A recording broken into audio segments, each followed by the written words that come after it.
ఒక ఊరిలో రామయ్య అనే రైతు తన భార్య ఇద్దరు పిల్లలతో చాలా పేదరికంలో జీవించేవాళ్లు. ఆ ఊరిలో కరువు రావడంతో అతని పొలం ఎండిపోయింది. అప్పులు బాగా పెరిగిపోయాయి. తినడానికి కూడా చాలా కష్టంగా మారింది.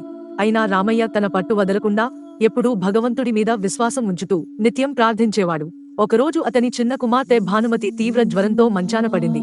డాక్టర్కి చూపించే సోమతి లేక ఆ తల్లిదండ్రులు దేవుడే దారి చూపాలని భక్తితో ప్రార్థించారు. ఆ రాత్రి ఒక వృద్ధ సన్యాసి వారి ఇంటి వద్దకు వచ్చాడు. పేరు అనంత శర్మ. ఓ యాత్రికుడిని ఈ ఒక్క రాత్రి ఆశ్రయం ఇస్తారా అని అడిగాడు. రామయ్య అతడిని గౌరవంగా ఆహ్వానం పలికి వాళ్ల దగ్గర ఉన్నంత ఆహారం వడ్డించారు.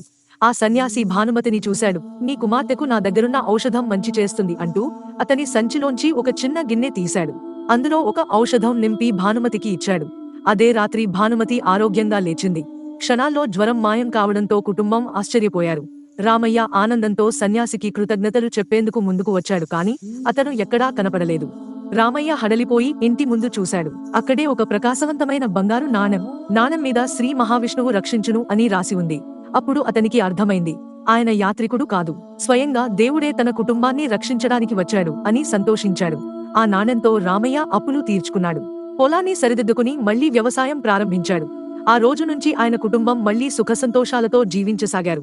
సత్యాన్ని వదలకుండా భగవంతుని మీద విశ్వాసం ఉంచిన వారిని ఆయన ఎప్పుడూ ఏ రూపంలోనైనా వచ్చి రక్షిస్తాడు.